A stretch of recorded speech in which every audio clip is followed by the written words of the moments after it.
So I'm going to see if I can get this done before the rain starts falling down. This is week 30 something, studying Thai. I'm going to try to knock this video up quick.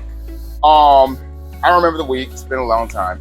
I'm out of the plateau, straight up out of the plateau. So I'll say the learning plateau lasted for about a month, something like that. So when you get in the learning plateau, just document it. See how long it's actually lasted. It feels a lot longer than what it is, but once you get out of it, if you document it and look at it, then you'll realize, oh, it actually wasn't as long as I thought.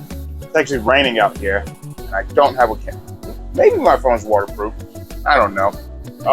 I know I'm waterproof, so hey, let's keep it rolling.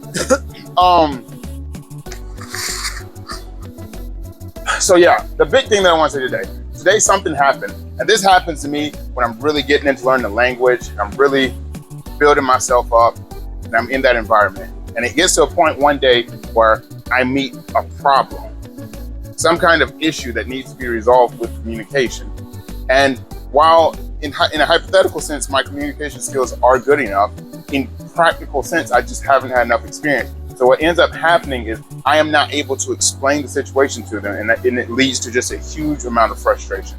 So what happened? The other day I was buying something and the price of it was like 32. I gave her 40 and I wanted to give her 2 more. Now, just in case you're as bad at math as I am, if I give her 2, like if I give her 40 plus 2 more, then that means it'll equalize it to where I end up getting 10 back, and 10 is 1 coin. If I don't give her the 2, then she's gonna give me a handful of coins. I hate coins.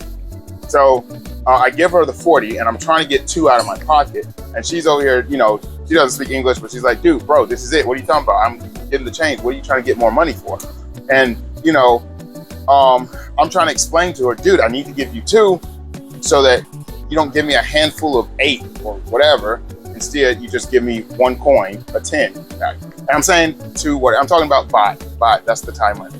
I don't want a handful of coins. I just want 1 coin that equals 10 baht.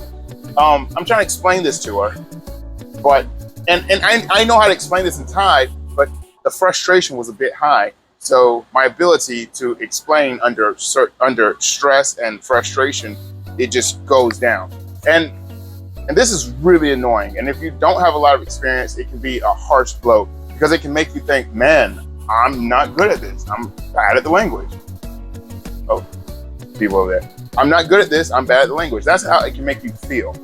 But in reality, because I've studied a couple languages and I kind of get how it goes and stuff, in reality, this was, yes, frustrating, but it felt like a threshold. It felt like, okay, I've just gotten to another level. I've just gotten to a level where I can notify the problem. I can formulate or begin to actually try and think about how to express the solution under frustration. And while I failed, now I'm at the point where I see it.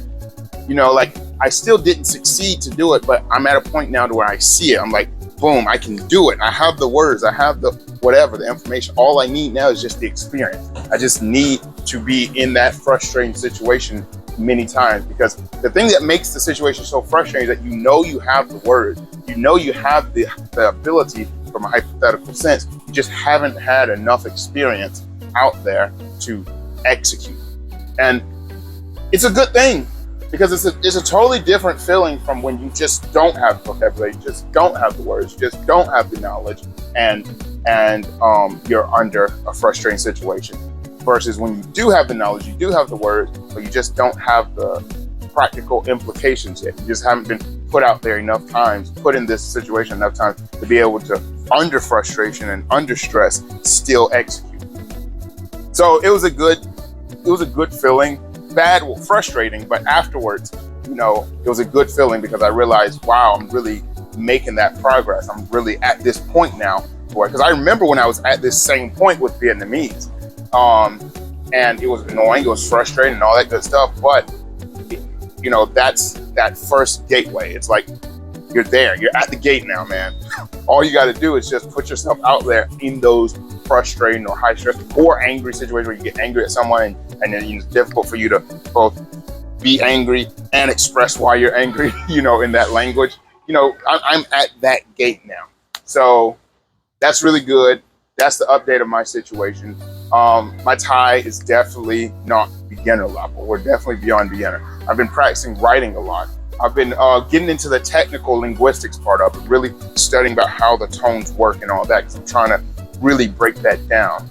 And that's just something that I personally do. And I've been putting out videos about how I go about practicing writing. You should check those out. They're just videos of me studying, and while I'm studying, I do a voiceover of me explaining what I'm doing, how I'm doing it, blah, blah, blah, blah, blah. Those are really good if you want to know how I actually go about studying, and you can use those same methods to study your own language. I do it for Thai and I do it for Vietnamese, so you can get kind of a beginner way of studying versus an advanced way of studying or preparing or whatever. That's the video for today. I'm the Ghetto Linguist. I'll see you in the future. Peace. Rather slay a dragon than sit and watch it happen. I'm on another level, man, I'm spilling out the ghetto, bitch. What's a couple quotes if no one know you said them? Slay a couple dragons, but no one know you did it. You don't owe me shit except a little credit.